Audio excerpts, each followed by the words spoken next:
You're listening to Salford City Radio 94.4 FM. It's me, Jimmy Petruzzi, and a Friday weekly sports show. We've got an action-packed show lined up for you tonight. We're going to be talking about the football fixtures. The Salford, what a great win for them last week away. 3-0, what a huge win for them.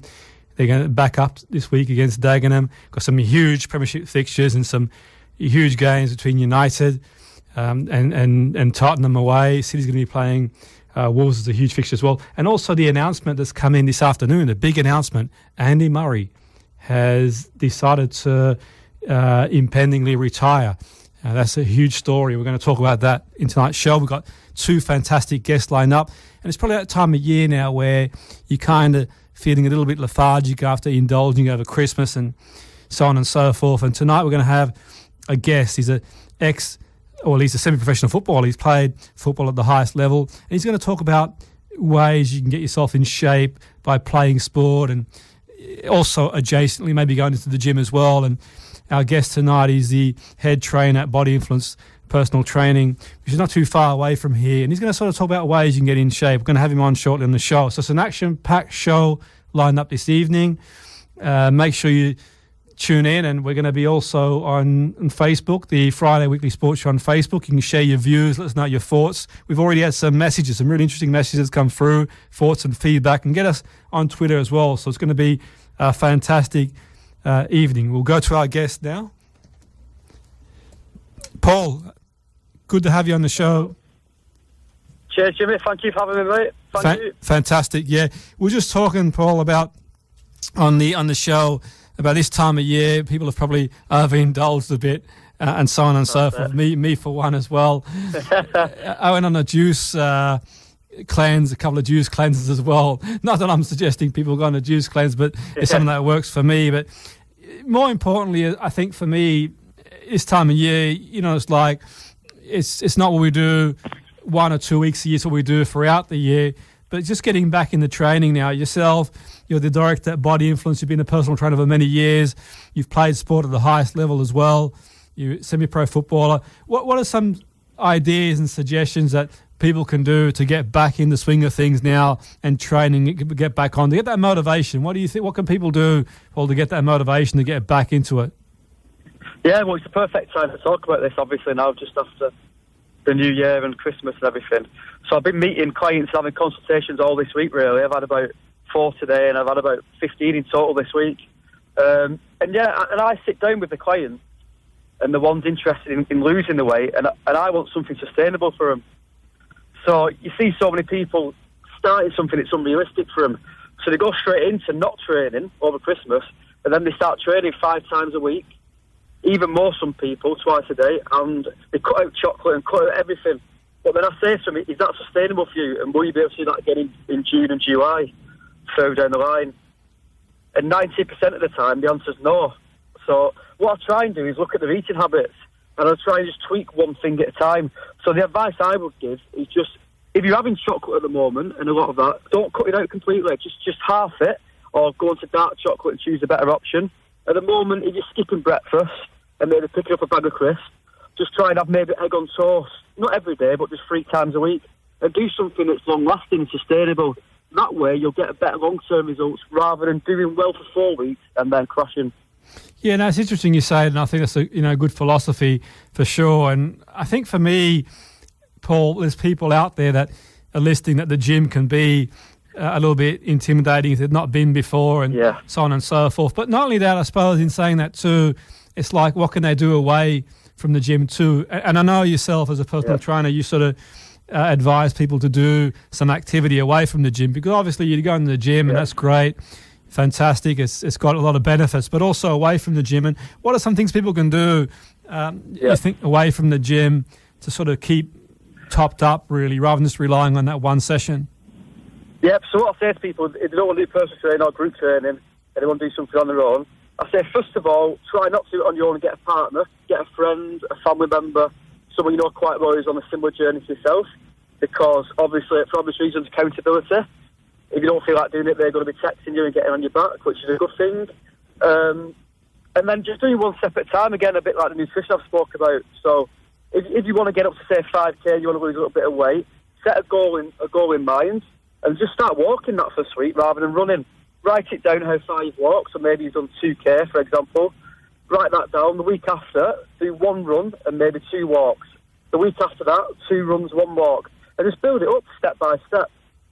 And do you get people coming to see you for sporting to enhance their sport as well, Paul? Do you get people who are sports people who come along to get themselves in shape or some strength training? What are some of the training programs or some of the training benefits for sports people in general? What are some things you do with sports people? Because you train obviously athletes too. What are some of the things that athletes come and see you for? Yep, so we do a lot of strength and conditioning, and it's quite a broad subject, that, because it depends what sport they're doing. So we need some strength and conditioning suitable for their sport. So obviously my background is football and boxing, mainly football. So these footballers, a lot of them have a lot of hamstrings injuries. So we look at prehab, so we look at strengthening the hamstring, because a lot of them look in the mirror and they look at aesthetics, which is how good they look. So they work on the biceps, they work on the chest, and they work on the quads. So a lot of them have imbalances around that. So we look at the posterior chain instead of the front, which is the anterior chain. So we look at strengthening the hamstrings. They don't have to do it with me. They can give them exercises to do at home. And a lot of it's things like deadlifts, so compound exercises, looking more at 3 muscle groups. It's box jumps, so something explosive. But really, it does depend on what they want to work on. And then I can get very specific with them, you see. Yeah, that's really interesting. And I'm not sure if you heard the news, but today the news came in that Andy Murray had announced his retirement. His goal is to retire after Wimbledon. Obviously, that's permitting injuries hold up, so on and so forth, and tennis. And I mean, with sport, different sports have different injuries. And do you find that in your experience of being a trainer for all these years that there are certain sports that present themselves with certain injuries? Say, for example, there was a period where in football there's a lot of metatarsal injuries, and there's a period in other sports. And do you find that certain sports people are more prone to certain injuries, or what? Yeah, 100%, because obviously it depends on your movement pattern that you're doing. And like you mentioned, the metatarsal, there's obviously a reason for that. So the scientists and people doing the research have got to look into that, whether it's footwear, whether it's gone more physical now, whether it's the 4G pitches, artificial. Tennis, obviously, is a different movement pattern to football. So there's a lot of recurring movement patterns that are causing that. And it's a consistent movement of certain things. So boxers will get a complete different injury to tennis players if you do the average, for example, just in the movement pattern. So it's up to the coaches out there to look at that and obviously help them and see what's reoccurring and then see how they can address that, but before the injury. So that's where the prehab comes in. So, for example, a lot of football players use resistance bands now, don't they, to get the muscle fibres fired up before a game. And that'll be different movement patterns compared to tennis players, which compared to boxers. And I'm sure golfers will get different injuries compared to them as well. Yeah, that's interesting stuff. And I think the thing is, it's like one of them, really. People listening at the moment are probably thinking, we encourage people to play sports on the show. Yeah. People listening are probably thinking, possibly it might be more hassle than it's worth playing sport. You're going to pick up injuries and that sort of stuff. And what would you say to people who are thinking at the moment, okay, well, I'd like to take up a sport, but I can't afford the time off if I pick up a bit injury. And realistically, there's a chance they could pick up a niggle here and there. And that's why I think the weight training comes in to help minimise that. But what are your thoughts on that? People thinking, okay, I'd love to play sport, but I don't want to, gamble on possibly getting injured, and I don't bother doing it. Yeah, I mean, I do the research, so if you've never done it before and it's something new you want to try, not doing it through school or whatever, I'll speak to someone you know quite well who's doing that sport at the moment and ask them and do some research and see what injuries they are picking up and how you can help yourself. Speak to a coach, a physio coach, a physio, and get the advice. But especially when it's cold now, this time, January, moving to February, it's going to be very cold. So this is, more importantly, the time to have a good warm-up, have a good cool down, and use things like resistance bands. But yeah, do the research, have a look on YouTube, type in best exercises to warm up, how to prevent injury. But you just got to be very, very careful with it. But at the same time, you've got to enjoy it if you've got the desire to do well. And obviously have an understanding that things can happen. It's that risk you do take.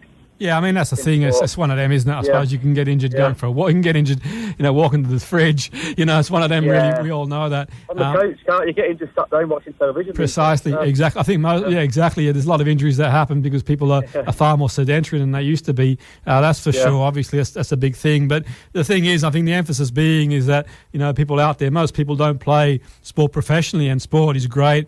It's good for the mind, body and soul, so to speak. It's a mental thing too, get the endorphins going, that sort of stuff. And like you mentioned too before, it is a bit brisk at the moment, but you get out there and the other day, it was a nice bright day and you get those nice winter's day where you go for a nice country walk and that stuff, and it's beautiful, to get out there and the freshness, that sort of cool air in the lungs type thing, and a nice fresh day. And do you sort of suggest that people also do walking as well and stuff like that? Is that something that sort of you sort of incorporate in your training programs?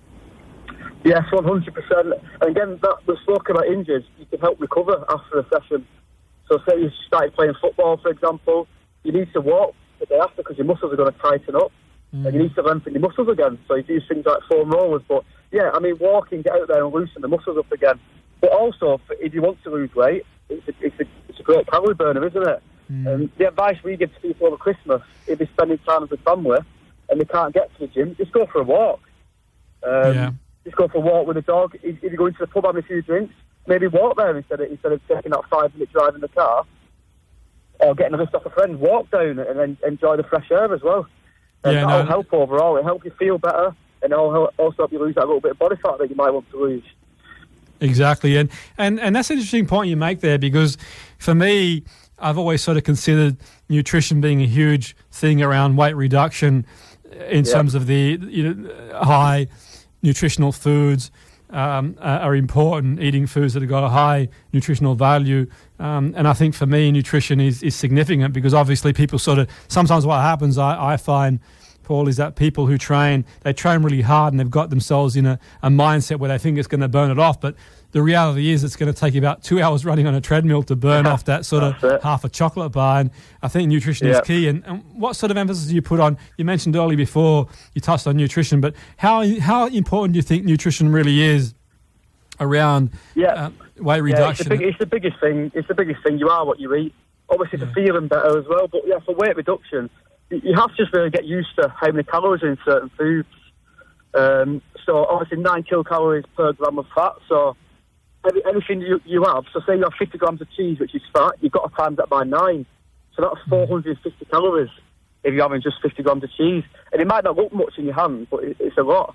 And obviously if you grain it on things like pizza and pasta, for example, it might not look like much, but that's 450 calories there. Protein's 4 calories per gram, 4 kilocalories per gram, so you times 50 grams by 4, so 50 grams of chicken, and that's 200 calories, and carbs is 4 kilocalories per gram as well.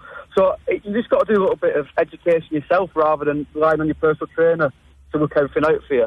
I think education is going to be big if you want to lose weight, and just getting used to the calories. Obviously, if you want to lose weight, you need to be eating less calories than you burn off. Definitely, and that's not to mention the other health benefits too as well.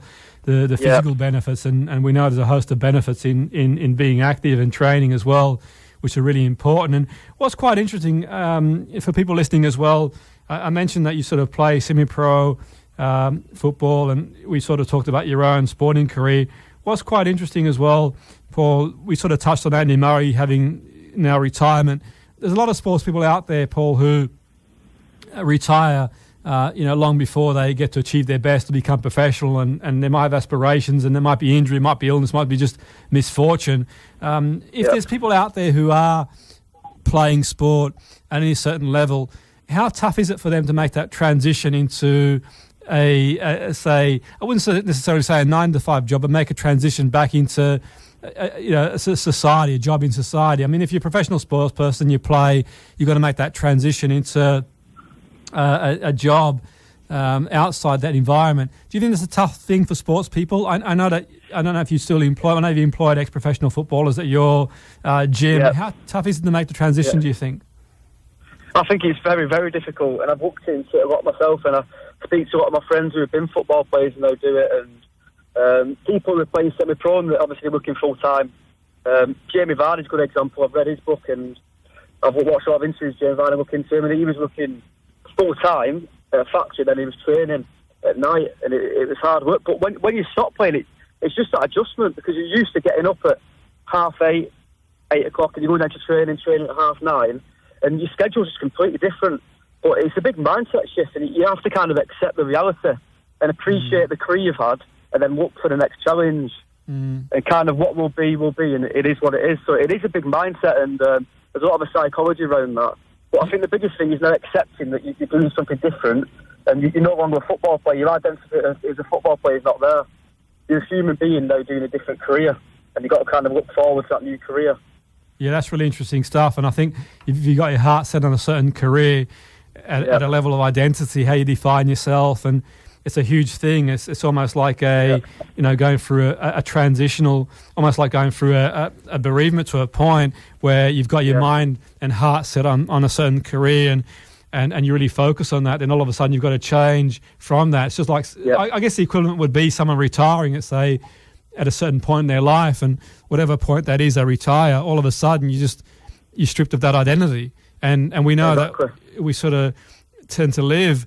Our work plays a huge part. If you sort of look at people, the way they introduce themselves, they always introduce themselves by what they do professionally. So it can be a huge thing, I think, for sports people. And do you find that, in your experience, a lot of sports people do go into the personal training industry? Is that a transition they make, or is that something you've seen yourself? Yeah, massively, because they're used to that environment, aren't they? They're used to keeping themselves fit. They're full-time athletes, so they want to help other people with the knowledge they picked up off the professional coaches that they've been with. So it's always a big one, just because they're used to that, and that's all they know, really.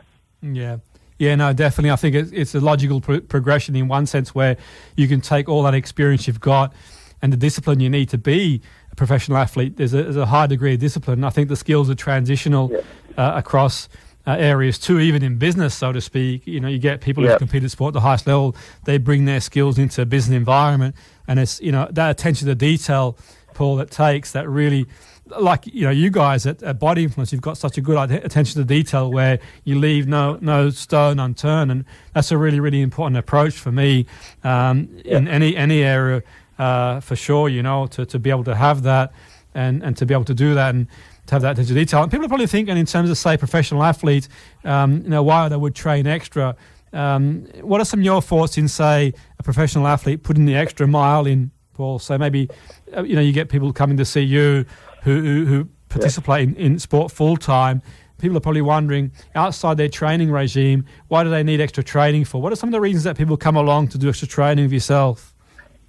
Yeah, so it's normally, if they do a little bit on their own, but they understand, and they need that little push, that little bit of motivation.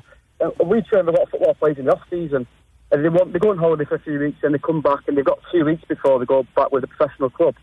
So they want that big boost, and they've got that fear. They don't want to be left behind on the bleep test and yo-yo test and things like that. So they want that little push. And it's more of an emotional thing, really, and a spiritual thing. They don't want to be left behind. It's that fear. So they come, and then they've got that boost. They're confident going into pre-season. But also that prehab, they don't want to go into pre-season of not doing anything, be sedentary, and then pick up an injury. So they want to keep the body moving. And also, they might not know what to do, some of them. They do some exercises, but regarding strengthening the hamstrings or anything specific, strengthening your hip flexors, anything like that, they need that expert advice, which they might not know on their own. So there's a few reasons, really, Yeah, no, absolutely. I think that off-season, like you said, you hit the nail on the head. The off-season is one of the, if you want to call it off-season, these days we know the off-season is quite short, but certainly when the season's finished, that's one of the key. You hit the ground running. And I always say to people, Paul, my philosophy is this one here, is like, if you train an extra hour a day, give or take, you need to have some rest days and recovery days. But generally speaking, if every day, let's say you took off a couple of months off that, but if pretty much every day, aside from a couple of months, you train extra hour, that's 300 hours in a year more than the other person. And that adds up. These little things that, add up. If you're out there and practicing free kicks, if you're out there practicing your goal swing, if you're out there doing core stability, working on your fitness levels, all these things add up. And for me, where all things are equal, you know what it's like in high-level sport. In high-level sport, all things are pretty much equal in the sense that there's a really fine margin between the top and the 10th best or whatever. And it could be that sort of marginal gain, isn't it? Sort of marginal gain that you've got over the other person, going forward. which is really important stuff, I think, for sure. But in general, say the general people who sort of come to work with yourself, do you get a lot of recreational sports people too that come along, or? Yeah, we get all types, and we get cricket players, tennis players, get people who play amateur, semi-pro, and we get all types, and it's really, we sit down with them and get to know them as a person rather than what sport they do first, and we see what they want to enjoy and where they want to go with it, and it's getting to know them first, and then we can put a programme towards moving them forward. Yeah, so we do get all sorts. Yeah, and that's really interesting stuff. And no doubt this time of year you'll be inundated with people who are looking for weight reduction. You mentioned earlier before, and that's the thing. And sort of just out of interest, Paul, how many people start with the right intentions where they've got this idea, and I don't remember what the dropout ratio is in gyms, for example, but like actual gyms themselves, I don't recall what the stats are off the top of my head, but the stats are pretty high. People join a gym, then by the end of January, if not by March, a lot of them sort of like tend to drop off, really. Do you think that, why do people drop off? What's some of the reasons you think that? Obviously life's plans and other things come up as well. I'm aware of that, but they get that motivation, and the trouble is a lot of the time they sort of give up before they begin, and that's a huge thing. And my theory is obviously it's about seeing results, about lifestyle, some things I think about. What are your thoughts? Yeah, I think they've not got something they're fully committed to. I think the motivation comes and goes. So if you commit to something, it's not always enough to look good and feel better or lose a bit of fat. You have to commit to something. So if you sign up for a 10K, for example, you're committed to that 10K. Or you sign up for Tough Mudder, you're committed to that. Or you've got a holiday in 6 weeks, committed. And then it doesn't matter if the motivation's there or not. You're going to go, and then your feeling and your mood will change in your body when you get there. So it's something they're committed to. And yeah, they lose that little bit of motivation. Or it's lack of patience. So not seeing the results quick enough than they would expect to. So they kind of got to go in there with no expectations and just take it week by week, really. Exactly. I think, sometimes just breaking that goal down for sure. And for yourself, I mean, just out of interest, who motivates you? I mean, who motivates the motivator? You spend so much time motivating people to be the best they can be. What about yourself? I mean, that's the sort of thing. It's like must be pretty tough for yourself in terms of keeping yourself motivated, your own training goals, and you're out there, you've got a number of clients and that sort of stuff. And how do you sort of keep motivated yourself to sort of keep on your own training and obviously the energy you've got to give to other people as well? That's it, and it's getting that balance. So you get your schedule and you write down what's important to you at the start of the year, your goals, what you want to achieve, and then you go from there. So you have your lifestyle goals, your sports goals, your business goals, your coach goals, and you have to break it all down and you have to prioritise what's important. But yeah, the life balance is big. So I watch a lot of inspirational videos. I watch Eric Thomas. I watch a lot of yourself, learning from you. I watch a lot of vlogs. Yeah. So I watch a lot of people doing video blogs, and I watch them first thing in the morning. And they're basically doing video diaries on their day. So I'm learning from other people all the time. I watch a lot of Ronaldo's mindset, people like Tyson Fury, and anyone who's an idol and you want to look towards. People like Josh Warrington, the boxer. Anyone I can relate to and I want to move towards. I just watch them every time in the morning, watch a video and listen to podcasts. But it's mainly having that goal written down as something you're committed to. Yeah, no, it's really interesting that you mentioned that, Paul. I think that your approach is certainly an all-round approach, so you incorporate the mind. I think that's what differentiates yourself as a personal trainer I'm not saying other personal trainers don't do that, but generally speaking, I think the extra value you bring in terms of the mindset is a huge, huge thing. And I think that, a huge thing, and having that right mindset, it's not easy. And I think for me, the big thing is enjoying it. One thing I sort of get the vibe I get, I've been under your gym Body Influence before. You guys enjoy what you do. You love what you do. I mean, we'll have days. We get up and think, it's not easy. But I think enjoying what you do is a big thing, and making exercise enjoyable for people out there, and not making it a chore where I've got to go to the gym, and making it fun. And you guys have got classes, you've got boxing classes, you've got loads of stuff that you do. I mean, I love the classes because they're almost like you don't even realise you're exercising. It's enjoyable, the bounding, the trampolining. It's really good, non-impact stuff as well, non-intrusive. And I think it's about the environment for sure. Some great stuff that you sort of managed to share with us. But I really want to thank you for coming on board the show this evening. Paul, it's been really, really insightful, and definitely. And just if anyone sort of wants to get in touch, we'll give you a bit of a plug, mate. Body Influence. Do you have a Facebook page, anything like that? Yeah. So the website is www.body-influence.com. We've got a Facebook page as well, and my name's Paul Oldham. I'm on Instagram and Twitter and Facebook as well. But yeah, you can reach out to me. I'm happy to help anyone and give advice, yeah. Fantastic. Thanks for coming on board the show. Have a fantastic weekend, Paul. All the best, buddy. Thank you, Jimmy. Appreciate your time. Thank you very much. See you soon. Are you looking to advertise your business, promote your company or market your project? Well, you can do just that with Salford City Radio. All you have to do is get in contact with us, which couldn't be easier. Email us at info@salfordcityradio.org, call 0161 793 2939, or you can click on the advertising tab at our website at www.salfordcityradio.org. Welcome back to Salford City FM, 94.4 FM, and you're listening to the Friday weekly sports show with myself, Jimmy Petruzzi. We've just been talking fitness for the first half hour of the show. It's really interesting insight into fitness, and hearing a top fitness professional talking about ways that people can sort of maintain their training regime and discussing what's important in terms of training and weight reduction. It's really fascinating insight by Paul into the world of personal training, and irrespective of what you are, whether you're a world-class international athlete or just a recreational sports person, or you play a bit of recreational sport, or just generally passively just enjoy it with your family and friends. We all want to be the best we can be. We all like to win and that sort of stuff.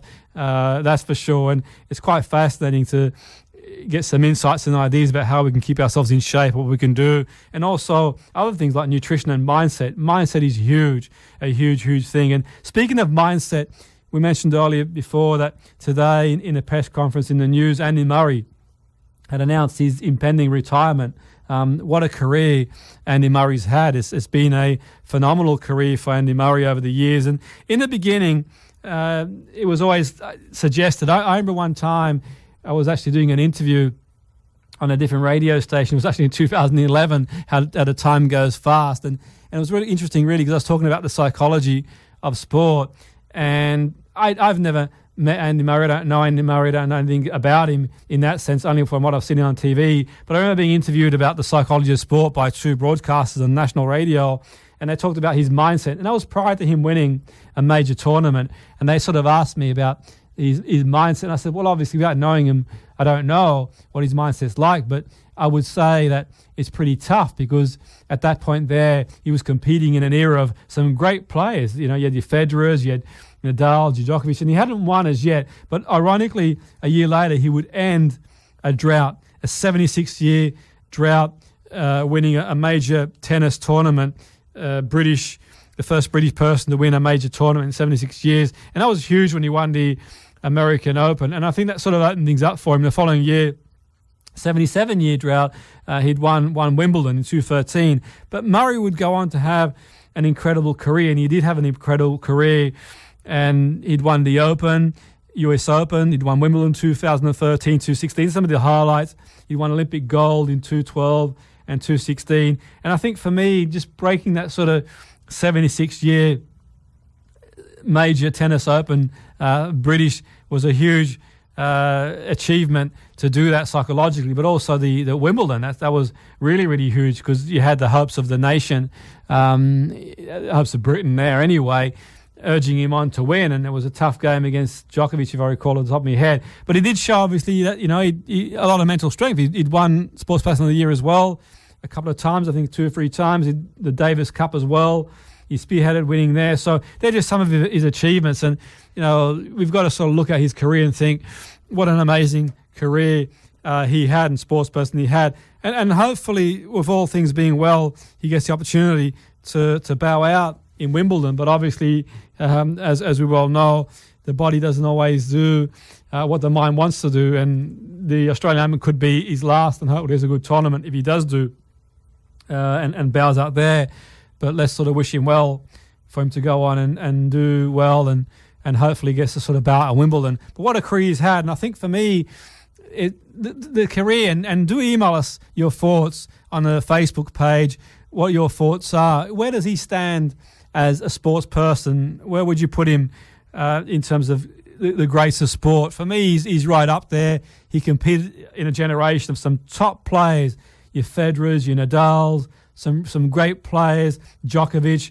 It was an incredible era that he competed. To get to the modern era was phenomenal as well. The pressure as well, the expectations of the whole of Britain for him to sort of win Wimbledon. He sort of broke that as well. The Davis Cup, he'd won those 2 goals. I mean, where does he stand in your view? Email us on our Facebook page, the Friday Weekly Sports Show. Drop us an email and let us know what you think. Where do you think he stands, Andy Murray, as a great sports person? Where would you put him as a great sports person? I certainly think he's up there with many of the great athletes and sports people, certainly in the UK, that's for sure, if not the world. To achieve what he's achieved is phenomenal, and it's a shame, obviously, that he's going to have to, go out in the circumstances he's going out with an injury. But in saying that, I'm sure that he'd have taken the career he had, and also the work he did outside tennis as well. He created a lot of awareness in other areas too, such as mental health, and he spoke about his experience as well, and his mother was a huge influence in his career too, and he'd mentioned that, and that was a huge thing for him. So tell us your thoughts as to where you think Murray stands in terms of great athletes. Drop us an email.